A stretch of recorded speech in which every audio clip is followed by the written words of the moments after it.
आज जी संडे का दिन था, उम्मीद यही थी जी कि आज प्रॉपर जो रूट की 42nd जो है वो सेंचुरी देखेंगे और इन्जॉय करेंगे जी, जैसे वो लाइक जिसने कल का दिन निकाला। तो आज मुझे बड़ी कॉन्फिडेंस था कि ये बंदा 100 प्लस करेगा। इवन आई वाज एक्सपेक्टिंग कि ये 150 प्लस भी कर सकता है इस इनिंग्स के अंदर। और क्योंकि पिच बड़ी फ्लैट हो चुकी हुई थी आज के दिन, वेदर जो था वो सूट कर रहा था जी इंग्लैंड के बैट्समैन को, लेकिन इंग्लैंड के बैट्समैन खुद अपने आप को सूट नहीं करवाना चाह रहे थे। तो ये अलग बात है। जब मैच शुरू हुआ तो सिर्फ सिंपल सी बात है, मैट हेनरी के अलावा पूरे टेस्ट मैच में न्यूजीलैंड की तरफ से या इंग्लैंड की तरफ से कोई एक बॉलर जो है वो स्टैंड आउट नहीं किया। मैट हेनरी ने भी क्या किया हुआ था, सिर्फ एक कीपर को ऊपर बुलाया हुआ था। कीपर को ऊपर बुलाने की वजह से क्योंकि उनकी पेस इतनी ज़्यादा तेज़ नहीं रह गई हुई अब। 140 ये वही मैट हेनरी 145 प्लस निकाल रहे थे, अब ये 140 को भी टच नहीं कर रहे। तो यहाँ पर जो है शहनशाह अफरीदी को भी सोचना चाहिए कि हमेशा पेस काम नहीं आती, स्पेशली इंग्लिश कंडीशंस के अंदर। आपका दिमाग भी हो तो भी आप ओपोनेंट को टफ टाइम दे सकते हैं, जो मैट हेनरी ने किया। अब आप ये देखें तो पहली इनिंग में मैट हेनरी ने इनको एलडब्ल्यू किया जी, जो रूट से आउट क्लास बैट्समैन को 46 पे सेट हुआ था प्रॉपर। और आज भी 77 पे जो आउट हुआ है, ठीक है एक बॉल अंदर आ गई, लेकिन मसला ये कि उनको फीट मूव करने का जो उनकी एक स्ट्रेंथ है जी, आगे निकलते हैं जी, एलडब्ल्यू को निकाल देते हैं अपनी, कह लें कि यहाँ पर प्लेइंग प्लेइंग में से। उसके बाद पेस इतनी थी किसी के पास नहीं, विलर रो के अलावा कोई इतनी अच्छी पेस से बॉलिंग करवा नहीं रहा था। तो ये आइडियल सिनेरियो था जी जो रूट का एक बड़ी 100 बनाने का, लेकिन एक अच्छी बॉल जी अंदर आई और वो पैड पे लगी है और अंपायर ने जो है राइट डिसीजन लिया जी। हिट कर रहा था जी उसको, विकेट्स को। तो जो रूट की जैसी विकेट गिरी यहाँ पर 77 की स्कोर के ऊपर, वहाँ से ही मैच खत्म हो चुका हुआ था। मैंने भी मैच बंद कर दिया, मैं कहा बस ठीक है, अब जो रेजिस्टेंस दिखानी थी इंग्लैंड ने, अब वो भी नहीं दिखाएगा। अब यहाँ पर अगर हम मैच की बात करें तो मैच इंग्लैंड जो है ठीक ठाक मार्जिन से हारा है। आई वॉज एक्सपेक्टिंग कि 80 से 100 स्कोर होगी मे बी, और इतने मार्जिन से हार जाएगा तो वो भी समझ में भी आता है यार कि इनके दो मेन बॉलर्स थे जी, रॉबिन्सन और एकिस्टन, वो जी बाहर हो गए। और उसके बाद एक स्कैंडल का शिकार हो गए जी एकिस्टन और जो जो है बेन स्टोक। तो ऑब्वियस सी बात है, उम्मीद तो यही थी कि लाइक एक टफ टाइम देगा इंग्लैंड, लेकिन नहीं दे पाया। अब रीज़न ये है यहाँ पर आती है कि क्या जॉकब बैथल को बैठा देना चाहिए कि नहीं। आपके पास जो रूट, एलेस्टर कुक, ये जो है प्रॉपर टेस्ट मैच के इंग्लैंड ने अपने लास्ट 10 सालों में आप समझ लें बैट्समैन प्रोड्यूस किए हैं, इसके अलावा कोई टेस्ट बैट्समैन नहीं है। हैरी ब्रूक भी 58 को मैंने क्या करना है, जो 54 बॉल्स पे कर रहा है वो बंदा, और 58 स्कोर जो उसने किया उसमें क्या कंट्रीब्यूशन कर दी मुझे आप ये बताएं। 40 के ऊपर 3 आउट है जी, और 134 या 130 की लाइन में चौथा आउट हो जाता है। तो इसमें क्या हैरी ब्रूक ने कंट्रीब्यूशन कर दी मुझे बताएं।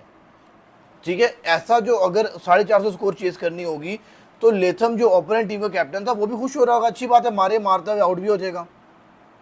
हाँ ये होता ना 150 मार चुका होता तो समझ में आती है, हाँ यार he came and deliver something extra ordinary.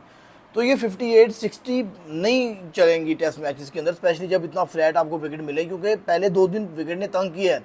Credit जाएगा न्यूजीलैंड की पहली इनिंग को जो 391 रन बनाए, जब उसे 391 बनाए तब भी मैंने कह दिया, बल्कि इवन 291 जब स्कोर किया था डे 1 के एंड पे तब भी मैंने कह दिया कि इंग्लैंड पीछे है और इंग्लैंड अब चेजिंग गेम ही खेलेगा इस टेस्ट मैच के अंदर।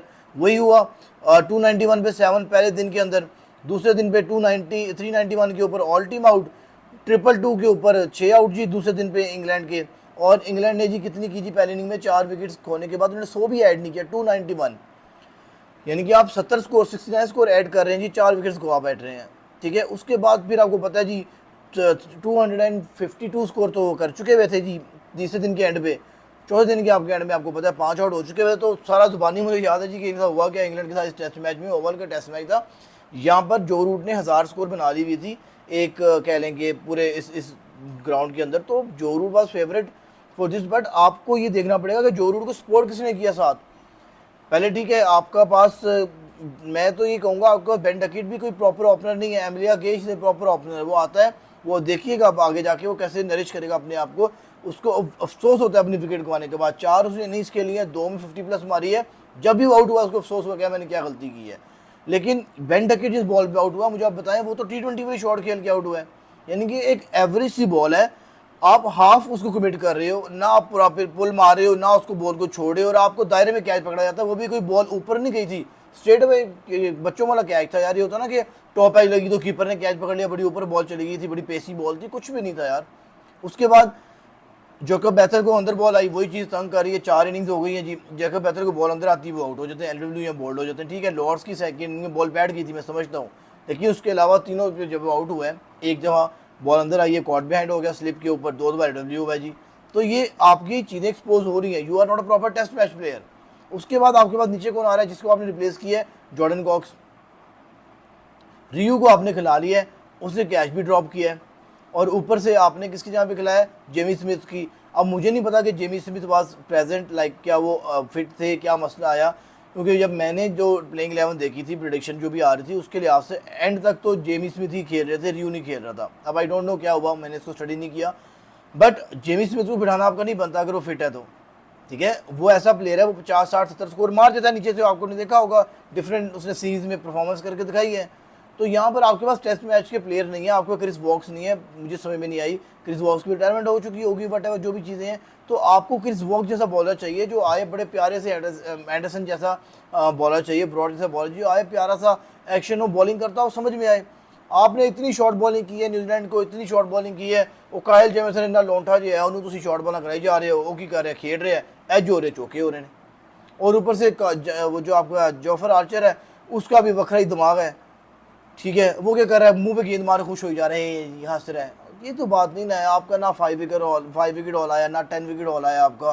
पहले मैच में क्या होता है आपके साथ? ठीक है, सेंचुरीज नहीं आई पहले मैच के टेस्ट मैच के अंदर, लेकिन 2 5 विकेट हॉल्स भी आए आपके। और आप यहाँ पे देखिए न्यूजीलैंड ने क्लिनिकल परफॉर्मेंस दिखाई है, 200 से जी पूरे टेस्ट मैच के अंदर, 2 5 भी हैं। ठीक है, कहीं से उसने अपने को लूज़ नहीं छोड़ा। तो यहाँ पर जो है सोचना पड़ेगा जी इनको, इंग्लैंड को, और कैसे कम बैक करते हैं। और ऑब्वियसली बात है, इंग्लैंड अच्छी टीम है, कम बैक भी कर सकती है, अपनी होम कंडीशन में खेलेगी, 4 दिन का गैप है अगले मैच में। But I do believe and pray कि यार यहाँ से इंग्लैंड वापस आए, जो रूट जो है वो अच्छी स्कोर बनाए, डबल 100 बनाए, 100 बनाए, बिकॉज ही इज़ समवन जो कि डिजर्व करता है इन चीज़ों को। बट अब ये देखना पड़ेगा जो रूट के पास 4 दिन है, ये कैसे काउंटर करेंगे इस चीज़ को कि मैं क्रीज पे रह के जब खेलूंगा तो मैं एलडब्ल्यू ना हूँ, कैसे इन, बिकॉज सीमी कंडीशन होगी, इन डिपर तो लगेंगे, बॉल अंदर आएगी, ऑब्वियसली बात है, लेकिन इतनी पेस नहीं थी मैट हेनरी की। अब होता क्या है, जब आप कीपर खड़ा होता है ऊपर, जब आपकी पैड पे बॉल लगती है तो बॉल जब ट्रैवल करना होता है वो बहुत डिस्टेंस बहुत कम रह जाता है। जब आप फीड यूज़ कर रहे होते हो तो डिस्टेंस ऊपर होता काफ़ी ज़्यादा होता है, तो वो बॉल ऊपर आकर या ऑन फील्ड कॉल या मिसिंग के ऊपर आ सकता है। आज भी देखें हुआ क्या था जी, डीप क्रीज में खड़े हुए थे जो रूट, जब डीप खड़े होते हैं तो ऑब्वियसली बात है बॉल ने ट्रैवल बहुत कम डिस्टेंस करना, जो डिस्टेंस है कम ट्रैवल करना है, तो ऑब्वियसली बात है हिटिंग आएगा और आपका जो है वो डिसीजन जो है आपकी फेवर में नहीं जाएगा। तो अब ये देखना है कि जी जो रूट और हैरी ब्रूक दोनों अपने लेवल के प्लेयर हैं, दोनों के 1-2 जी रैंक है टेस्ट मैचेस के अंदर।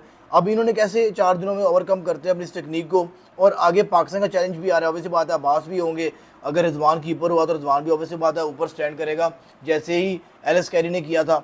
तो अब देखना पड़ेगा कि यहाँ पर हालात किस तरफ जाते हैं, कहाँ से जाकर जी रूट अपने आप को इस टेक्निक को जी ओवरकम करते हैं और कैसे ये रिकॉर्ड जो है वो तोड़ते हैं।